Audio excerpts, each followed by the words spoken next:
Hello and welcome to the 10th edition of Half Hour, a podcast starring me, John Paul Ogidici, as your host. In today's episode, I'll discuss English history with Charles Turner.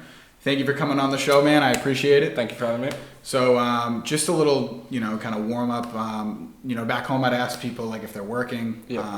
I know that we're here studying in Prague, at the University of New York in Prague. Yep. But tell us a little more about, I guess, like where you come from. All and, right. Yep. like, So I'm a second-year student at UNIP.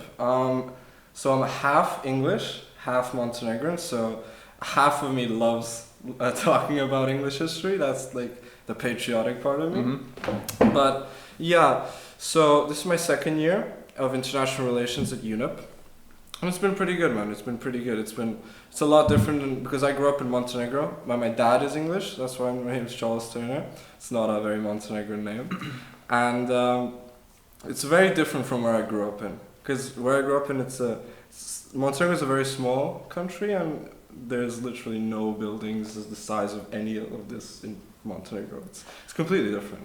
So for some of my American viewers out there, Montenegro is a country that borders, I think, Serbia, Albania, some of Bosnia and Croatia, right? Bosnia, a little bit of Croatia. Yeah, like that little bit of the coastline there. It's a Balkan country. It is a Balkan, ex-Yugoslav country as well. What are some like quick facts about it? Like what are? So Montenegro got its independence in 2006. So it's a very recent country. So before that, for 40 years almost, it was part of Yugoslavia. It was part of Yugoslavia as a communist country. Before that, it was part of the Kingdom of Yugoslavia. And as I said, it was connected with 5 other Balkan countries. It was North Macedonia, Serbia, Bosnia, Croatia, and Slovenia alongside Montenegro. And after 1990s, kind of everything dissolved, but Serbia and Montenegro still remained as a country until 2003 when it became the Community of Montenegro and Serbia. And then in 2006 it got its independence. And I was born with a Yugoslav passport, but I'm a Montenegrin. That's pretty cool. Half Montenegrin, the other half is British, of course. Yeah, like I think it's super interesting. I mean, kind of studying out here, I've noticed that everyone comes from one of these countries. I mean, not the ones you previously mentioned, but just in general, like everyone comes from somewhere. Yeah. How do people like view? I guess in a country that's very small and very kind of surrounded by maybe countries that are a bit larger, do they view kind of like the outside world in a different way, or like is it Montenegrins? Mm-hmm. Yeah. So now that because I went back for the summer, right, and it was kind of strange for me because almost everyone that I talked to and everyone that anyone was talking about, they were all talking about moving out of the country. And they speak Montenegrin. Yes. Okay. They speak Montenegrin. And they all, like, all of the young people that I was talking to back home, they all want to move out of the country. So a lot of them were gone to the US. Like, I know so many people from my generation that got the work and travel visa to go to the US and work for a summer and even just stay there even illegally as immigrants. A lot of people do that, especially from these like lesser wealthy countries. And none of them that I talked to, none of them see like a big opportunity in Montenegro. They all look to the West and to Western countries for life opportunities, and that was kind of weird for me because I wasn't used to that growing up as a kid, and I see that more and more now. I'm growing up as an adult, and it seems like that's the way the population is going. It's such a strange thing for me to hear, just because back home, nobody moves. Like it just does. Yeah. You might move like across a state, or you might move like across the country, or you might even move to like. Maybe, there are some people who move to Europe and like Canada, but by and large, most people I went to high school with and things like that are staying in America. Yeah, but on the other side of that, because if you talk to people that are not from the capital, so I'm from the capital, from Podgorica, and what the people I was talking about previously, that was mostly about them, but if you talk with people that are from other cities or even villages, they all want to go to the capital. So they're like moving from the villages either to the capital, or if they're from the capital, out of the capital to another country. So basically no one wants to remain in the little parts of Montenegro. They all want to go to like either the capital if they're not already from there, or if they're from there, go they somewhere. might want to leave. Yeah, so it's like that, and I mean, it is what it is, I guess. It is super interesting just to hear your perspective, and I know that a lot of people, maybe someday if a lot of people end up watching this, especially in America, I think they're gonna really think about what you said. Because for my American viewers, not everywhere is like America. No. It's different in certain places, obviously. But to get into kind of like the meat of the discussion here, I am willing to talk about any period. Right. I'll do my best to keep up with you. I'm sure you know a little bit more than I do, but so go ahead and start us off. Okay, so I think in order for us to speak about English history, English royal history, we have to talk about 1066. Now, my dad is British, as I said, and he told me ever since I was a young boy, every English person should know about 1066. So it's such a pivotal moment. It is a pivotal moment in time, and if you actually think about it, it shaped the world we live in today. Of course. So, for more context for the people that might not know what 1066 is, 1066 was the Battle of Hastings, in which William, the Duke of Normandy, he was a duke in northern France, so he was a Frenchman. Mm-hmm. So he was not English. He spoke a completely different language, and the reason why he thought that he was owed the throne of England was because the previous king, he grew old and didn't have heirs, right? Mm-hmm. But in his youth, he was exiled to northern France by the Vikings, and it is said that while he was there, William's dad, they became friends, and he promised to William's dad that his son would be the next king of England. And when the old king died, Harold... The old king of England. Yeah. So basically the old king of England said to William's father that he would become king of England. Yes. And after the king died, Harold Godwinson, who was a very powerful English baron from a very powerful... Not related to the old king in any way? No.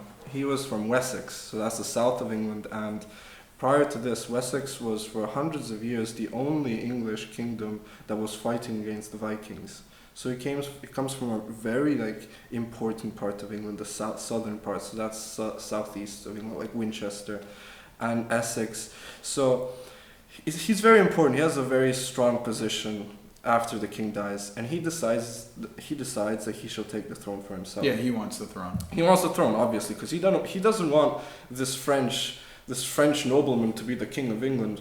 Primarily because if this Frenchman does become the king, he knows that he is a big threat to him, and that his position will be, of course, or he might even get killed. And didn't that open the door to kind of a more Franco-British intertwining, if you will? Yeah. So that's the main point that I'm trying to say. So, 1066, William the Conqueror. After he's known as the Conqueror, he comes in at the Battle of Hastings, southern England. He defeats Harold Godwinson, and this means that for the next 20 years he conquers all of England, and England. It took him 20 years. Yeah, no, I mean he ruled rough. I mean, it's written in the history books. At 1066, he becomes the king of England, but I'm sure it took a lot more time for him to come. Oh yeah, I mean centralizing power. Yeah, I mean obviously he's going to say that he immediately became king, but effectively his rule being cemented probably took him years, if not decades. Yeah, right? But it's like that moment in time. Of course, yeah. So this basically means that in 1066 England was no longer ruled by an Englishman. It was ruled by a Frenchman. Mm-hmm. And the official language of the English court became French, not English. I did hear about this. Yeah. So so that was 1060. For the next 300 years, the noble aristocracy of England spoke French, not English. Interesting. Not English. And if you look at Old English and compare it to today, it's different. And a lot of it has to do with this event, because the French influence made its way, mixed itself with Old English, and it formed modern English. And there's a lot of Old English words that are used, like mutton. Mm-hmm. And pork for pig, so that's old. That's an Old English word. Yeah, pork is wasn't that a French word? No, it was an Old English word. Okay, pork. The word pork. Yeah, and it was I'm trying to think, because I do remember hearing about this. Certain meats had different names. Yeah, it did. Yeah. So this event was very, very important, and this basically put a French ruling nobleman on the throne of England. But if you think about it, the bigger picture here, you would see that the French king would be the overlord of the English king, because, as I said, the king of England was a duke in the north of France. Yeah, William the Conqueror came from like a duchy. Yeah, Normandy, exactly. right? Mm-hmm. So his overlord, his king, is the king of France, but he's also the king of England. So in one hand, he is his rival. He's basically, his equal, a king of a different country. But on the other hand, he is his subject. Yeah, in terms of like the actual written paperwork back then, he would have been the subject of the French king. Yeah.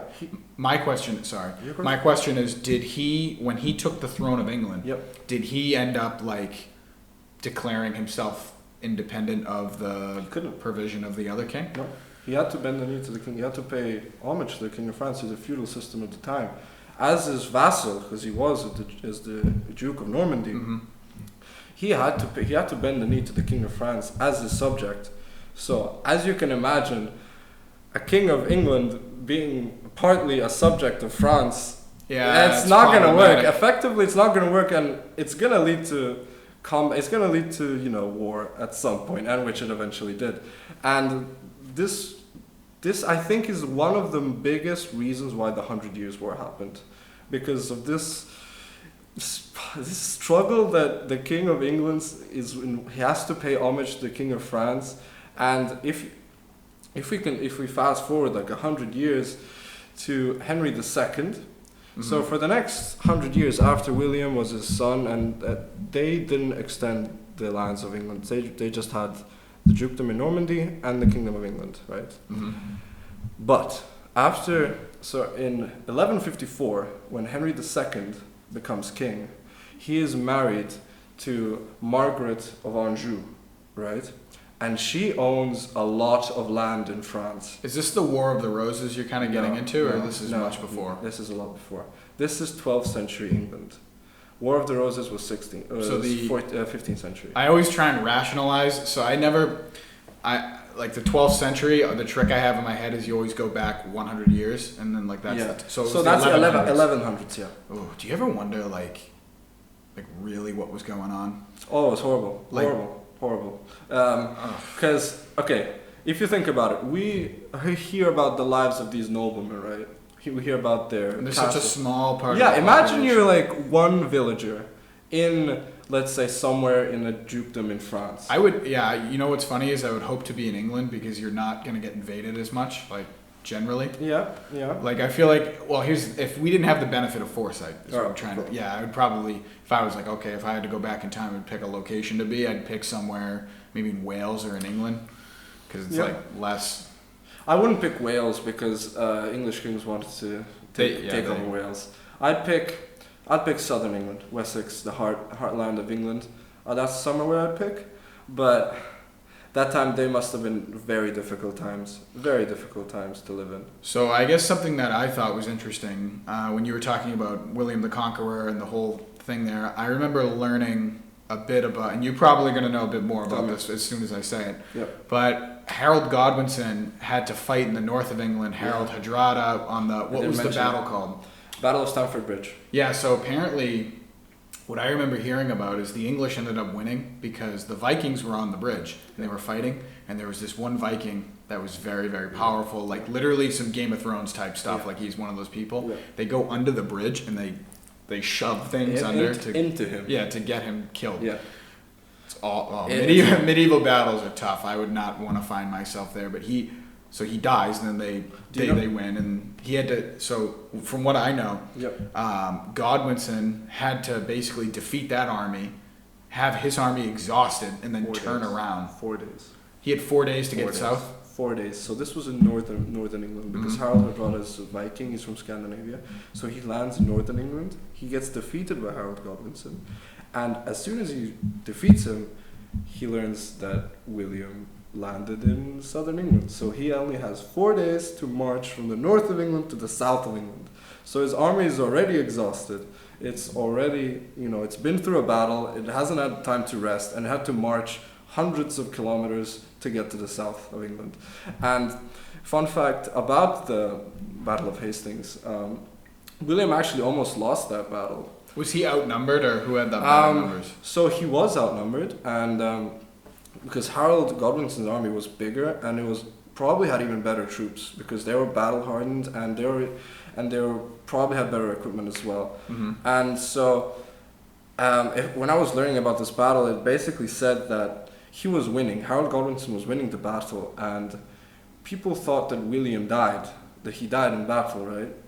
But That's not good for morale. obviously not, Typically because not. if you're like you hear that your lord is dead and he's basically the reason why you're fighting there, and if you really don't want to fight because You got no reason to fight. Yeah. you just don't want to fight because there's a lot of I think there's a large misconception that people think that battles were basically people fighting until everyone dies, but it was more times than not, a lot more times than not, like they just bashing shields, killing maybe tens, maybe even hundreds of times sometimes, and then someone's like, no, Like we're not now anymore. We have to go. We're outnumbered. We have to go. It's not worth fighting. It's not worth losing the men. So a lot of battles were probably not, less casualty heavy than most people would imagine, but obviously there were a lot of battles. If you were one of those guys, it was tough. Definitely. Oh, I can't imagine being in a shield wall fighting a Viking who looks so intimidating and he's like wielding his axe and stuff. That would be horrible. I'd rather spend my Sunday just, drinking ale in the pub. Yeah, just hanging out. Yeah, Maybe on the balcony somewhere. No. So it was horrible, but so yeah. As I actually want to go back to the Margaret of Anjou and Henry. Okay. What year? So this is 11. Like, how does it tie in? I lost you. I'm sorry. So 1066, Mm-hmm. William conquers England. Yep, he becomes the king. He becomes Skip all the stuff we just talked about. So then his son takes over. It takes a lot of time to consolidate the power, right? Mm-hmm. So 1150. So we fast forward like 50 years, 50, 60 years by the time his son. So it's like 1120 maybe. Or like no, I meant after his son took over. So this is 70 years perhaps. So 1154. Okay. When Henry II becomes king. Right? And he's the grandchild of William, or No, it's a bit more complicated than that, but that's less important to be honest. The dynasties are not that like the intricacies of the. Yeah, it's more about the figures. Yeah, of course. So this is very interesting to me because in 1154, Henry becomes king and he's married to Margaret of Anjou, right? Mm-hmm. And Margaret of Anjou has a lot of land in France, so she has. She had Aquitaine, right? She had Aquitaine. Mm-hmm. So this basically meant that all of her land, because due to the rights at the time, all of the land that she had, Margaret, when she got married to Henry, it was all his lands. So at this point in time, which is very interesting to me, that the King of England had more land in France that was his. Because in this feudal system, kings didn't have it wasn't their land. They were basically leasing out the land in exchange for money and military favors, right, to the people. They were their vassals. The king, that was they were their vassals. So his lands that he directly owned were not that big, Mm-hmm. but he was the king of a larger space. Like he was king of France, like for example. Yeah. But the king, Henry II, at this point in time, owned personally more land, a lot more land, than the king of France himself. So it was almost like, by virtue of what was her name? Anjou. Margaret of Anjou. Margaret of Anjou, her ownership of the land, and then when she married Henry, made it de facto like they're kind of in charge, like in a way. Yeah. So basically, there could be like a battle to be fought for that. Oh, definitely, because if a king of a different country has more land in your own country than you do, You get something to worry about. Yeah, obviously, I think it's very obvious that If I was the king of France at that time, you I would not be worried. feeling safe about yourself. Yeah, no, your position would be tough. If I'm Henry, right, and I have a lot more land and probably a lot more wealth and power than him, then why would I pay homage to him? Why do I have to bend the knee to him, right? Why doesn't he bend the knee to me? It's all about power in this scenario, right? And if you they don't care. These kings, they don't care about the people. They only care Of about. course. Obviously. So that's why I imagine that living in that time would be horrible. Yeah, because these people, they only care about themselves, and they see people as basically a means to an end, a means to them increasing their own power and wealth. So imagine all of the noblemen are basically using you just to get. Yeah, I would say the European feudal period was pretty brutal to Pretty, the average definitely- person. definitely brutal. I would say the last time things were somewhat good was probably the Roman Empire, but that even then it's not. I personally, if you're asking me, right? Yeah. I'd rather live in Roman France than live in France like, maybe 500 years after the Roman Empire is gone. Same. Just because the quality of life might be slightly better. Yeah. I did read that you could, you could actually move up. Yeah, you could. In And the Roman Romans society. accepted a lot of their own like traditions of other cultures. So they didn't come to France to be like, you have to, take Roman. Obviously, there was Roman administration, but majority of it was local administration. Right? Mhm. So that's why the Romans were clever. They didn't implement their own. They adapted and implemented some of local culture and tradition into the Roman life. What I think is super interesting was Roman Britain was like.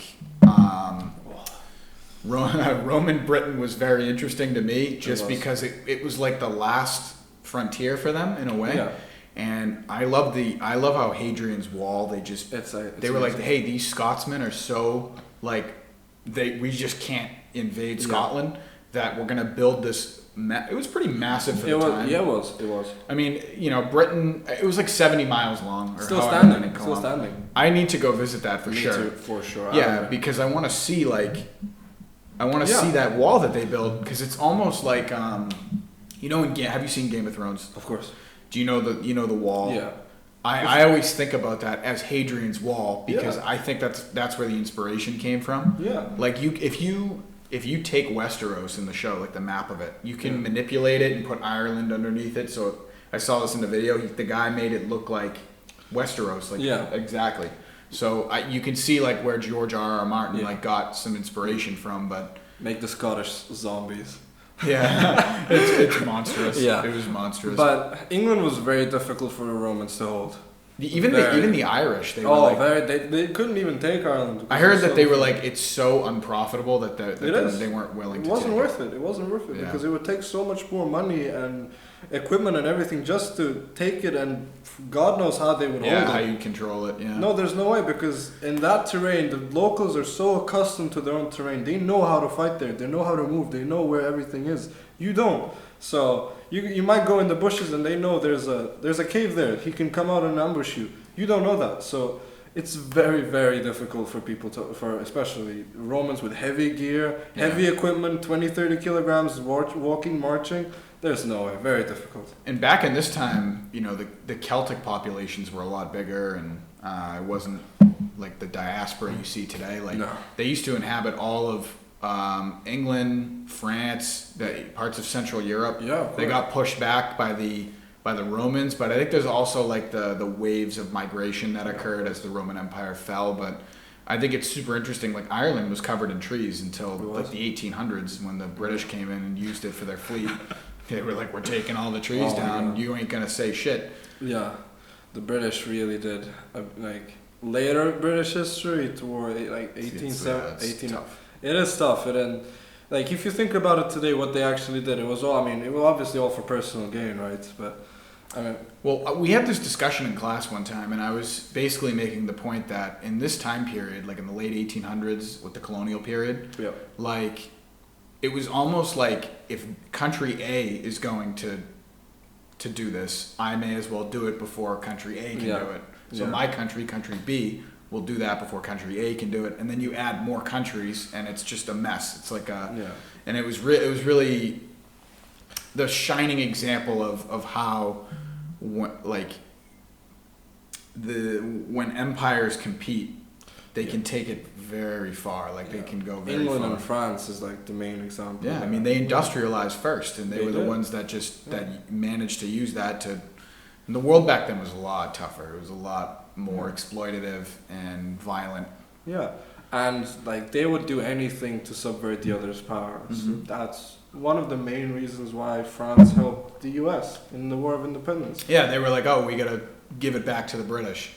Like just give it back to them. Yeah, of course. I mean, they took our land in the New World, so we're gonna take some of theirs. I mean, they obviously didn't do it because they like the Americans for some reason. I mean, so it's all for personal gain. Anything and everything that's done by these rich people in power. I mean, it's all for personal gain. But it is what it is. That's how it was. Yeah. Yeah, that's how it was. Yeah.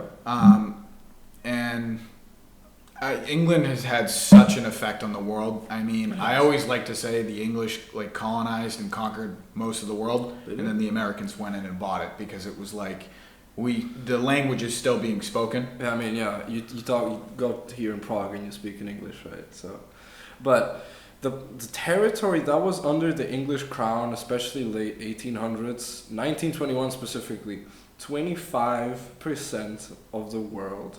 And I was speaking to this with a friend, like with Shay yesterday, and we were like, if you could be king of any kingdom, what would it be? And he said, 1921, King of England. Imagine being able to say that you rule a quarter of the world.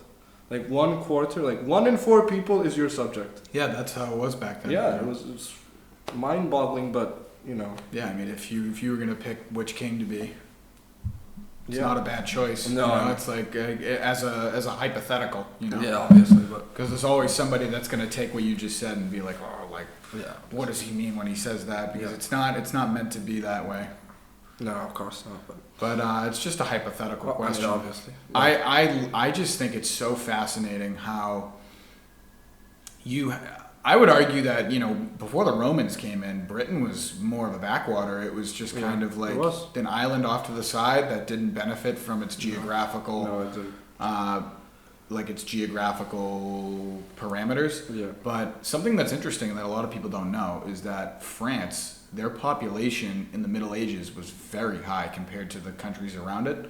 Like I think England and the Holy Roman Empire and maybe even Spain combined, there were times when France was bigger than all of them. France was a very powerful country. Yeah, they were like the center of Western Europe at the time. Yeah.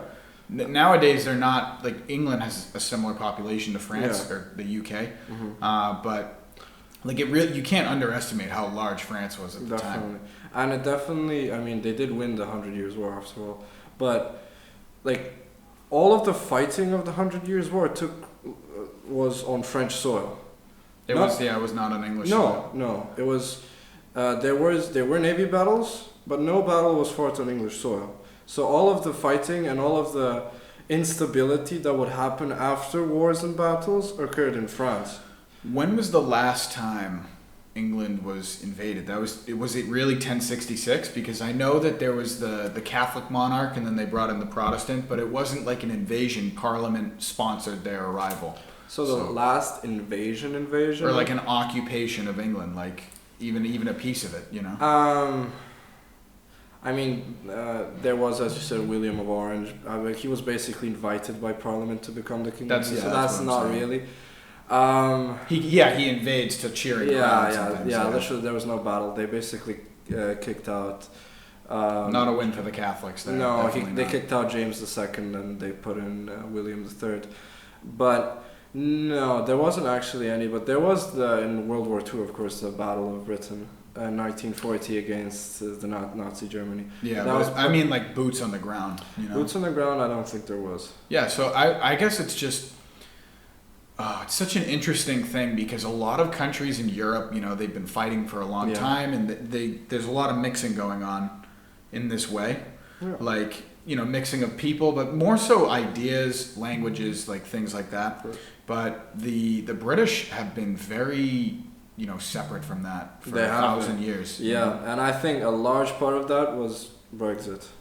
Well. I mean, you can see it. Yeah. Like I remember one of my French buddies here. He said we see Britain as Little America, and I started laughing because the similarities between Britain and America, while not the same governmentally. Yeah. If you look at the U.S. and even throw in Canada, we are like a massive island. If you really, I mean, you have the Mexican border, but other than that, it's just a massive island. Atlantic, Pacific Ocean. You're like isolated. Exactly. A lot like England was at the time because it's an island, right? So there's a lot of similarities between them. A lot of the ideas on how like strategy is done and tactics is similar because we are literally like an island. Like it's very similar. I mean, the beginning of the United States, we were just pushing west, manifest destiny. Yeah, I mean, spreading influence because as you said, it's an island. You can't exactly directly invade people, so you have to get like aircraft, navy. That's Yeah. something that's what England is known for. Something that the U.S. also has powerful. I mean, the military budget of the U.S. simply, Yeah, you it's incredible. it's so the influence that I think that England had before, as you said, they bought it. England had, now America's coming to play. Yeah. So they're a lot similar. You can even say that the U.S. like a successor, to the as the great. Yeah, power.